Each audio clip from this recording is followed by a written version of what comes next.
One nation, one law. Ek desh, ek kanun. Is India ready for the uniform civil code? Will polygamy be banned? Will marriages between blood relatives in South India stay relevant? What about the inheritance and marriage laws in women-led matriarchal societies of the Northeast? How will the government deal with child marriages and early pregnancies in the tribals?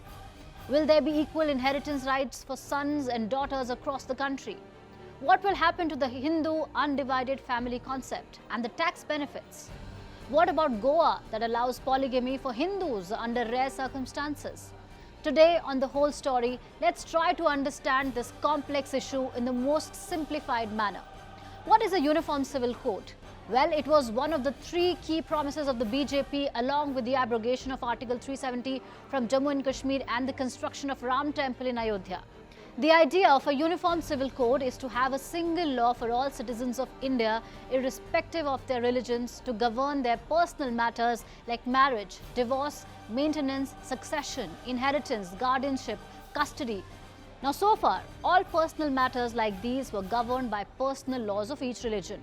For example, the Hindu Code, Muslim Personal Law, Christian Marriage Act, Parsi Marriage and Divorce Act, Anand Marriage Act for Sikhs, like others. Now, not to mention, Sikhs, Jains and Buddhists are considered to be Hindus under the jurisdiction of the Hindu Code. And lastly, Schedule 5 and 6 of the Constitution for the tribal community. Now, so far, Goa is the only state that has uniform civil code, which was given by the Portuguese in 1867.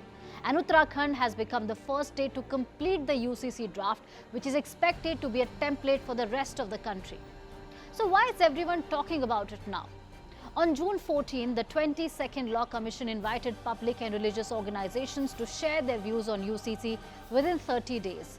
And then on 27th of June, Prime Minister Modi made a strong pitch. He said this: परिवार के एक सदस्य के लिए एक कानून हो, परिवार के दूसरे सदस्य के लिए दूसरा कानून हो, तो क्या वो घर चल पाएगा क्या?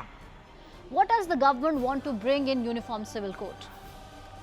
Well, there is no proposal as yet, but the government argues that there should be a common law for everyone to ensure gender justice and equality, and that it's an integral part of the Constitution when it was being framed. Article 44 of the Constitution reads, "The state shall endeavour to secure for the citizens a uniform civil code throughout the territory of India."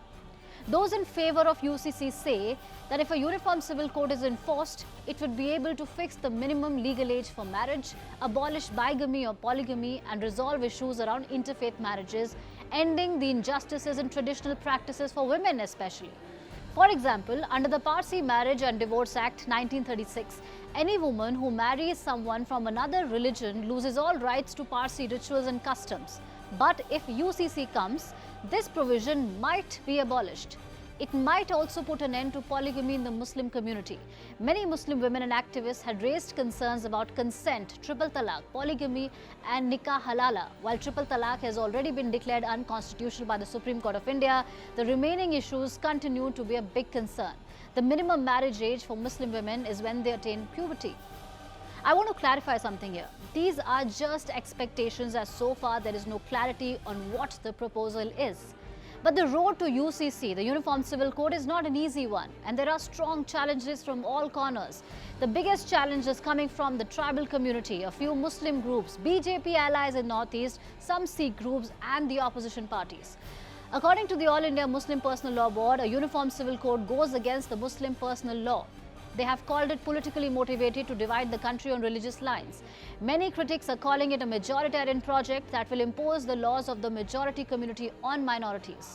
Uniform civil code की आप बात कर रहे, जाके ये बात प्रधानमंत्री पंजाब में बोलो, चलो पंजाब में बोलिए प्रधानमंत्री, आप जाकर बोलिए पंजाब में सिखों से बोलिए यूनिफॉर्म सिविल कोड लेके आएंगे।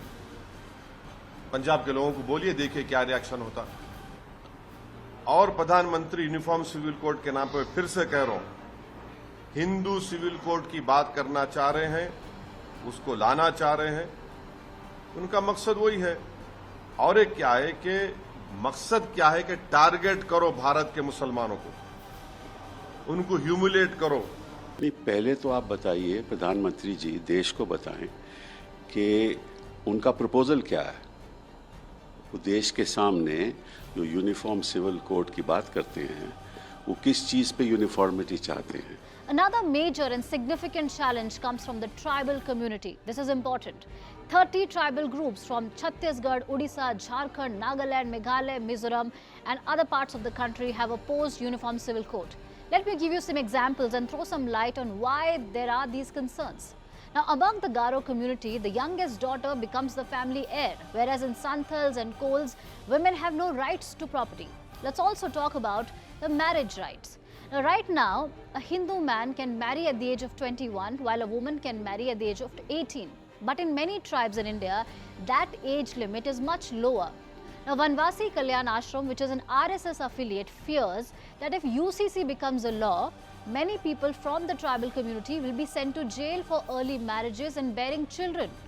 Tribals say that early marriages are their own way to protect their daughters from the outside world. Now, there are several tribes including Gonds, Bhils, Oraons, Mundas and Santals who practice bigamy, that is being married to two people at the same time. Polyandry, where one woman has more than one husband or male partners, has always been a custom among the Garo community, Gadi, Galong, Jaunsar, Bawa tribes. In Meghalaya, the youngest daughter becomes the heir of the family and her husband comes to her house to live. Among Jaintia tribes, the married couple live with the bride's parents. In simple words, tribals fear that Uniform Civil Code may force patriarchal uniformity on them. In fact, BJP's allies in Nagaland and Meghalaya have fiercely opposed the UCC. With the kind of resistance that's now beginning to show, BJP MP and Parliament Panel Chief on Law Sushil Modi has suggested that tribals be kept out of the Uniform Civil Code's ambit. Now, what about HUF?